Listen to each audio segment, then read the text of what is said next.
1 year after Otto Octavius's sacrifice, Peter Parker plans to propose to Mary Jane Watson, who has made her Broadway musical debut.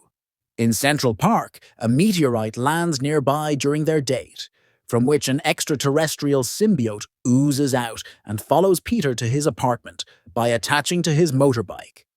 Harry Osborn, knowing Peter is Spider-Man, seeks to avenge his father's death.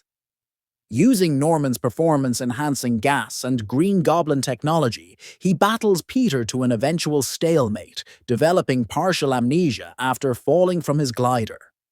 Meanwhile, police pursue escaped convict Flint Marko, who visits his wife and sick daughter before fleeing. He falls into an experimental particle accelerator that fuses his body with the surrounding sand, and gains the ability to control and reform his body with sand, becoming Sandman. During a festival honoring Spider-Man for saving Gwen Stacy's life, Peter kisses her to please the crowd, angering Mary Jane. Marko then robs an armored truck and escapes after a duel with Spider-Man. NYPD Captain George Stacy, Gwen's father, informs Peter and his Aunt May that Marko is Uncle Ben's true killer. The initial suspect was simply Marko's accomplice. While waiting for Marko to emerge from hiding, the symbiote assimilates Peter's suit as he sleeps in it.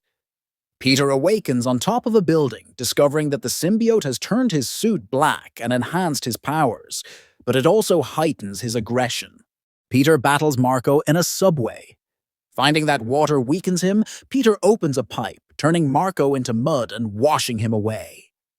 Peter's new attitude alienates Mary Jane, who kisses Harry and departs regretfully. A hallucination of his father prompts Harry to recover from amnesia and force Mary Jane to break up with Peter. Later, Harry tells Peter that Mary Jane is dating him. Under the symbiote's influence, Peter fights Harry, spitefully claiming his father never loved him. As Peter leaves, Harry throws a pumpkin bomb, which Peter deflects, disfiguring Harry's face. At the Daily Bugle, Peter exposes a rival photographer, Eddie Brock, whose fake photos incriminate Spider-Man. Publisher J. Jonah Jameson, outraged at Brock's false photo and having to print a retraction, fires Brock and promotes Peter to staff photographer. Later, Peter brings Gwen to a jazz club where Mary Jane now works, in an attempt to make her jealous. Upon realizing Peter's true intentions, Gwen apologizes to Mary Jane and leaves. After assaulting the bouncers and accidentally hitting Mary Jane, Peter realizes that the symbiote is corrupting him. Retreating to a church's bell tower and discovering that the sounds of clanging metal weaken the creature, Peter removes the symbiote. Seeing the event from the pews below, Brock becomes the symbiote's new host and turns into Venom. Brock locates a still-living Marko and convinces him to join forces to kill Spider-Man.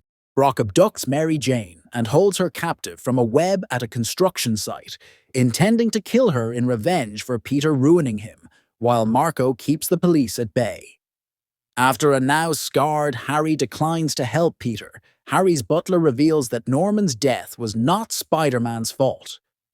While Brock and Marko pin Peter down, Harry arrives to help Peter and save Mary Jane. Brock attempts to impale Peter with Harry's glider, but Harry jumps in and is impaled instead. While remembering the symbiote's weakness, Peter assembles a perimeter of metal pipes to create a sonic attack, weakening it and allowing Peter to separate Brock from the symbiote. Peter activates a pumpkin bomb and throws it at the hostless symbiote. Brock tries saving the symbiote, but both are vaporized. Marko explains that Ben's death was an accident that has haunted him, and that everything he has done was to help his daughter. Peter forgives Marko, allowing him to escape. Peter and Harry reconcile before the latter dies from his injuries. Sometime after Harry's funeral, Peter visits Mary Jane at the jazz club, where they embrace and share a dance.